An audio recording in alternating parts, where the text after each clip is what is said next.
Elden Ring is an incredibly large game with a vast world filled with hundreds of unique items to find, all in the same place each time. But what if these items were randomly scattered around the world, and boss drops moved to random locations? Well, that's what I'm going to be doing today by playing an Elden Ring randomizer. To ensure I have to really explore the world, I set it so that I can't enter the final boss arena until I possess all 7 great runes. To start, I looked through all the randomized starting classes and none of them seemed particularly good, so I picked the one replacing the Wretch to get a blank slate stat spread and a decent straight sword. I didn't know how many good talismans would be available, so I went with the Crimson Seed to boost my flask restoration. Immediately in the Church of Ele, I grabbed Rakshasa gauntlets and looked at Kale's shop, which had some promising items like golden seeds and the Pearl Drake talisman. I also got the stamina increasing physic tier, which was the only thing I got for the physic all wrong. I found the Bullgoat helmet and Renala's remembrance. I decided to stop and fight the boss in the Bloodhound Knight's Evergale because my understanding is that useful or key items are more likely to be dropped from bosses near the main path instead of being randomly in a dungeon or catacombs. However, Night Bulls only wasted my time with some festering fingers. The randomizer also has the ability to get merchants bell bearings just by talking to them. I made it to the Leonin Misbegotten arena and was greeted by Gideon, so I quickly moved on. In the Demi-Human Queen ruins, I found the Sword of Night and Flame as well as the Raptor's Talons, which are both good weapons. Running around, I also picked up the Great Katana, another possible weapon. Looking through a graveyard, I found Lightning Slash and the Great Star's Mace. The physics still ended up in the First Church America, so I was able to grab that too. I then found another merchant who was selling one of the 3 talisman pouches. I leveled up using all the golden seeds I'd found and took on Margit. Unfortunately for me, as my first major boss, I was greeted with Base Serpent Mesmer. I would argue one of the hardest bosses, especially with proportionally higher health. After about 40 minutes, I was able to get a winning attempt, and the main issue was that I don't have much experience with Mesmer, as usually in the DLC you can just burst them down quickly, so I had to really learn the fight for the first time. However, the skinny arena and my cobbled together build definitely didn't help. At the start of the fight, I tried to focus on being aggressive and getting a stagger, managing to deal about half his health quickly.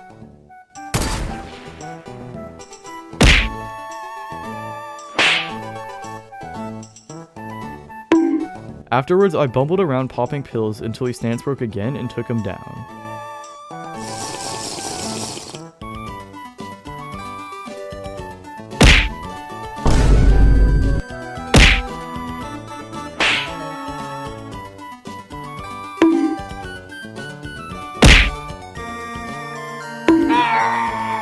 Going back through merchant shops, I bought a golden seed and talisman pouch. From another shop, I bought more golden seeds and a wet blade and the Pearl Drake talisman. Before making my way to Godric, I set the Great Stars to heavy for better strength scaling, and unfortunately, I wasn't able to find any good items on either the shortcut or long path through the castle. Godric was replaced by Renala, who went down very easily, as her second phase is tied to the arena, so I only had to fight the first phase where she floats around. On top of that, she dropped Morgoth's Rune and the Rolled Medallion, both crucial items for progression. Entering Liurnia, I bought another talisman slot from a merchant and the Antspur Rapier in case I wanted to use it later. I tried to enter the academy, but my scores weren't good enough, so I had to make my way through Caria Manor studying and found the Star Scourge heirloom as well as Mohg's Great Rune on the way to Loretta. In her place stood Margit, who wasn't too hard. He's an easy boss and took decent damage despite my weapon being unupgraded. I just tried to play for charged heavies and be patient.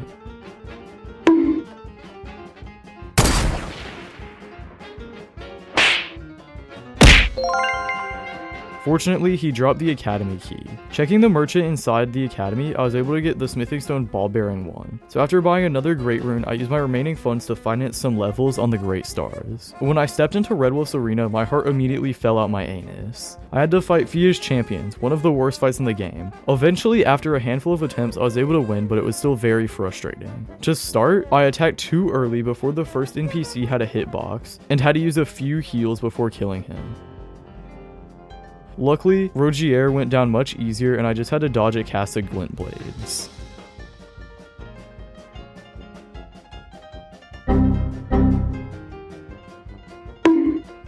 Once the 3 spawned in, I immediately targeted the frailest NPC and then moved on to Lionel, as his Skull Rancor casts make the fight much more difficult in the final phase. My main strategy was just attacking when multiple of them would be hit at once by my prickly hammer. Once Poisey was alone, I was able to win without much issue. Moongrum dropped me the Cerulean Medallion, which would be useful if I got a good Asha War weapon later on. Walking into Renala, I was more than a little annoyed to find Halo Tree Loretta, as he is really annoying and usually pretty tanky, but at this point I had swapped the Lightning Slash onto the Great Stars, which gave me bonus lightning damage. Combined with Loretta being scaled down for this arena, led to him getting brutally melt maxed.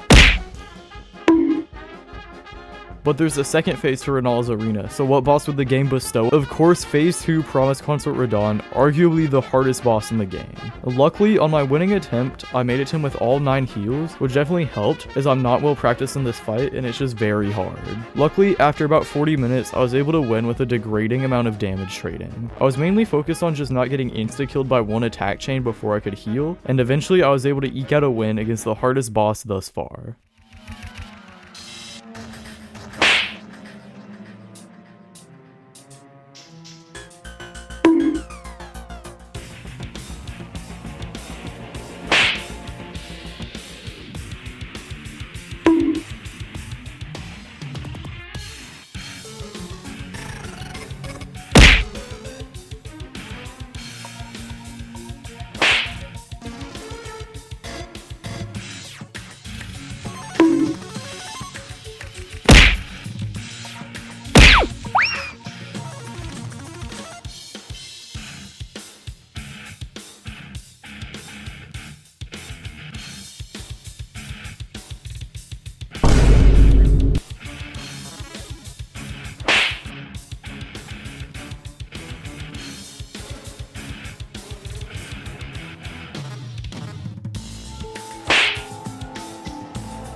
After making my way through the ruined precipice, which has no good items, I made it to Makar's arena where I had to fight Godfrey. So I guess I'm getting all of the in-game bosses out of the way early. Luckily, he was still scaled fairly low. I only had to fight the first phase, which is pretty simple.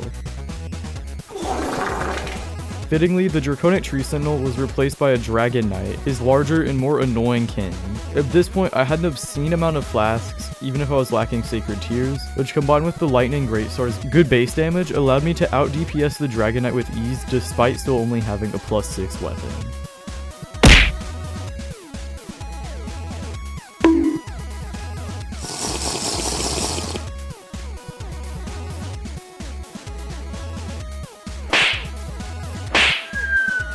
The next boss I faced was phase 2 Malekith, which was fairly hard as I'm really bad at this fight.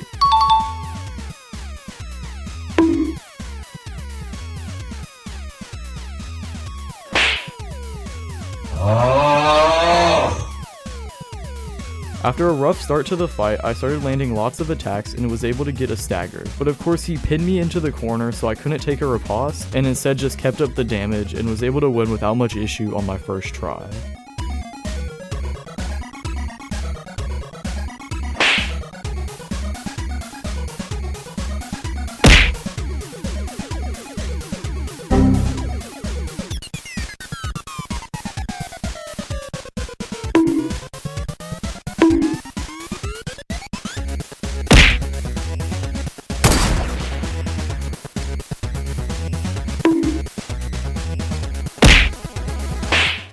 Replacing Morgott was Ramana, who I was glad to be fighting in this arena, as it's very large, and I would be able to dodge the butterfly attack without getting insta-killed. I'm not super comfortable with the Ramana fight, but frankly her exoskeleton isn't that hard, so I was able to whittle her down and make use of the mace's light attacks, which I'd realized got great DPS even if they do less poise.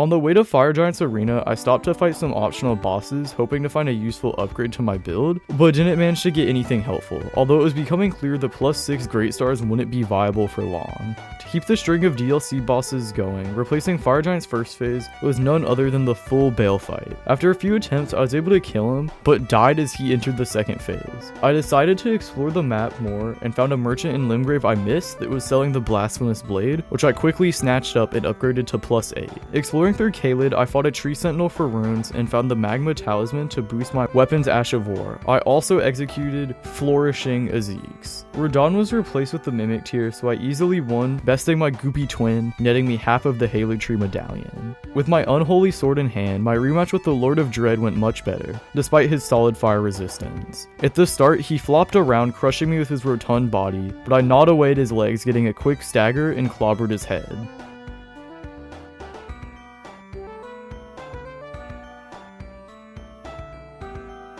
He then went Super Saiyan, entering phase 2. His second phase is definitely a lot harder as he has numerous AoE attacks that I have no clue how to dodge, but I just chugged my heals while going ham on his hawk until he went down.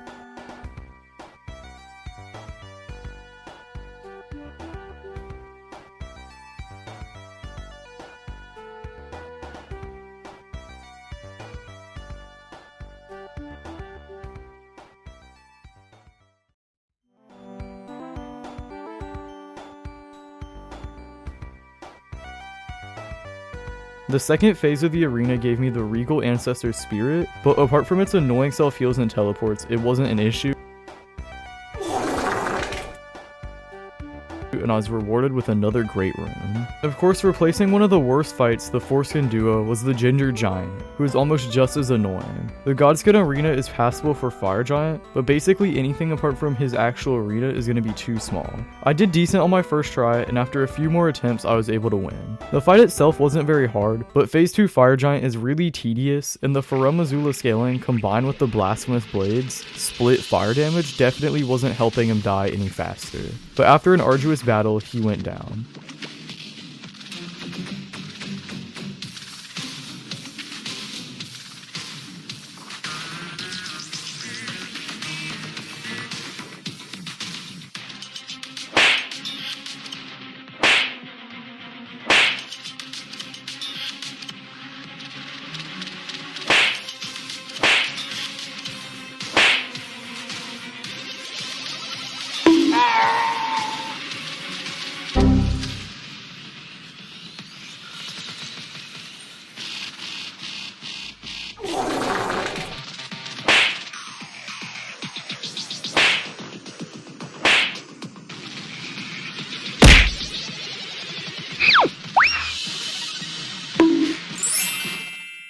Replacing Malekith's first phase was the God-Devouring Serpent. However, I was still given the Serpent Hunter upon walking into the arena. Excluding the Void edging the arena, it wasn't much of a challenge.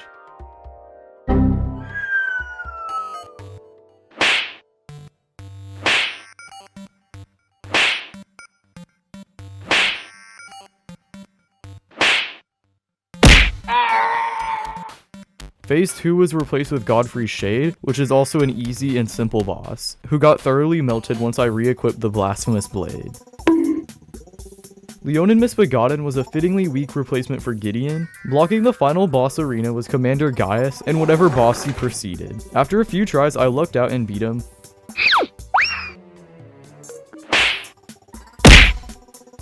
But my cortisol was completely spiked when I saw R'Lana load in. For me, she's one of the hardest bosses in the game, so having to fight her after the incredibly random and inconsistent Gaius was going to be frustrating. The main issue was I at first would get constantly hit by the boar's opening charge since it has a really strange series of hitboxes, and I would burn through too many heals, leaving me stranded against R'Lana. But with enough practice, Gaius would go down consistently, and on the winning attempt I got hit at the start of the fight a few times but hitless the rest of the phase, leaving me fully stocked going into R'Lana.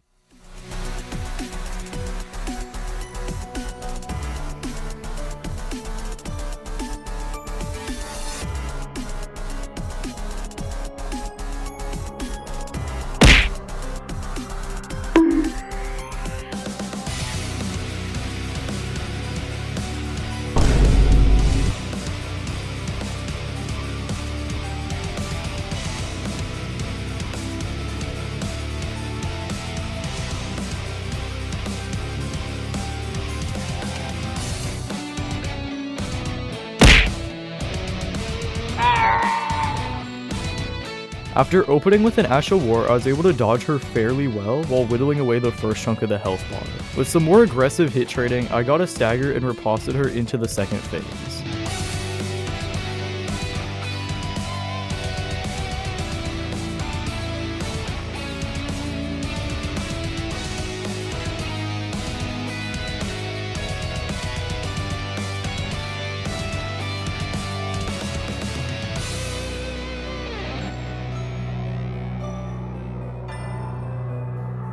I did good damage at first without getting hit, but after dodging the Moon Slam, I started getting hit a lot more and almost died, but I was able to clutch up and win.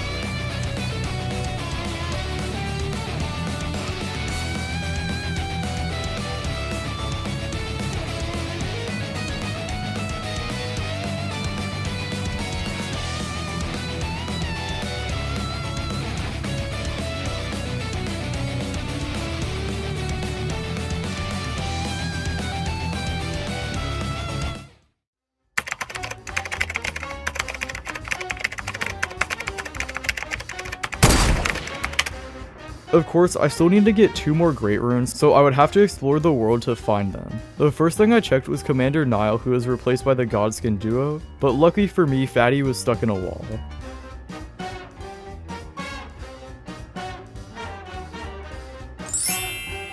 I moved into Consecrated Snowfields to check Moog and Melania's arenas for Great Runes, and took on the Divine Lion, who wasn't that hard. I just mindlessly spewed my Blasphemy and he gave up, still leaving me with no extra Great Runes.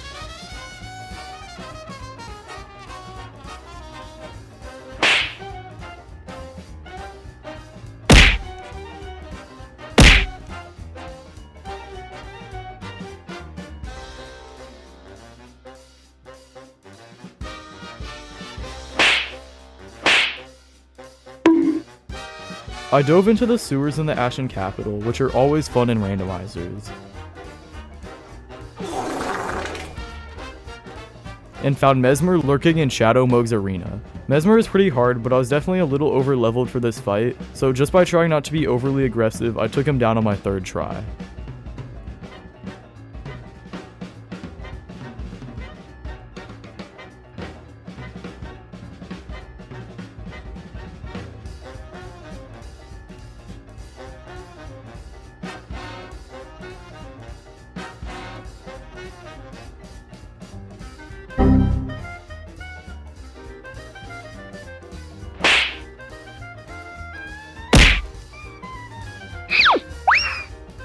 Fortunately, Mesmer granted me Melania's rune, leaving only Rykard's left to find.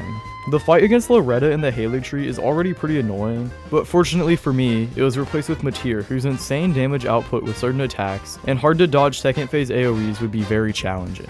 My main strategy was just to target the weak spot and not get caught by her weird side finger legs, as she can sometimes just randomly attack and eviscerate your whole health bar. After about 30 minutes though, I was able to win by getting a run where I dodged enough attacks to get a relatively quick stagger, and with some more Ash of War sent her into phase 2.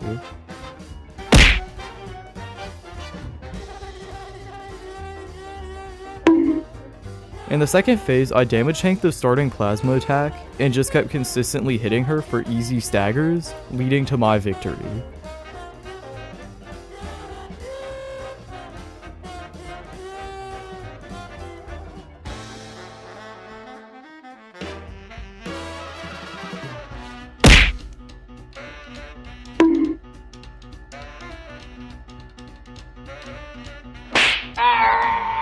Melania was replaced with the Golden Hippo, who wasn't too bad, although fighting when scaled this high was a little scary, as the Crucible attacks have a tendency to drain your entire health bar. But after not much effort, I won, although it was with no new Great Rune in hand.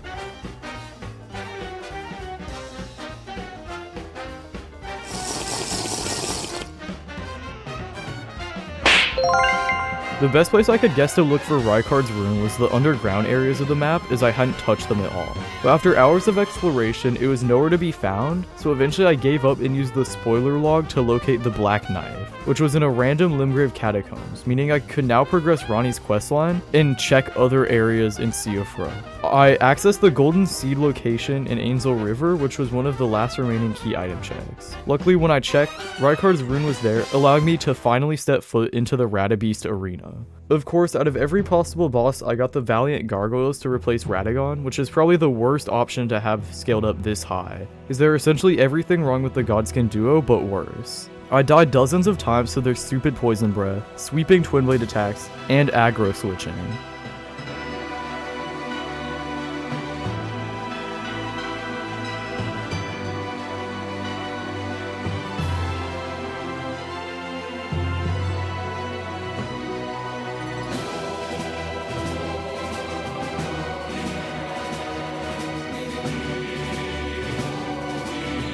However, eventually after 40 minutes, I made it to the second phase for the first time, and then quickly lost to Malekith. I'm not very good at fighting him, but regardless, he would be a pretty good follow-up to the Gargoyles, especially with his relative frailty.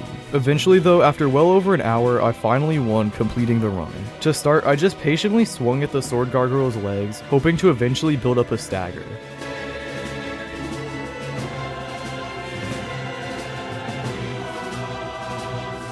However, by the time he was approaching half health when the Twin Blade one comes in, I had yet to stance break him. I tried to sneak in a few more hits, which I almost died for, but after chugging some flasks and running away, I was able to recover. The main trick for fighting both of them is to be very patient when attacking, waiting for the Twin Blade Gargoyle to be far away so you can safely fight the sword one-on-one.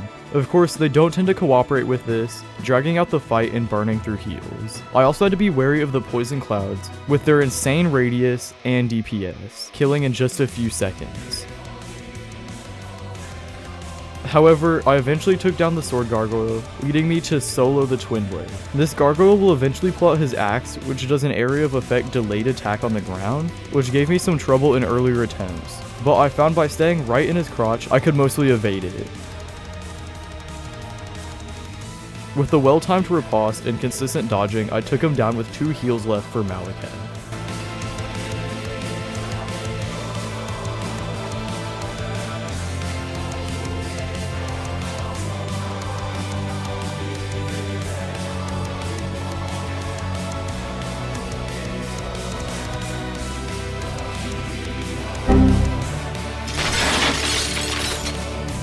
Malekith was pretty easy, but the nerves were definitely getting to me as I only had 2 heals left, and I'd spent over an hour trying to get here. But after quickly using my remaining flasks, I locked in,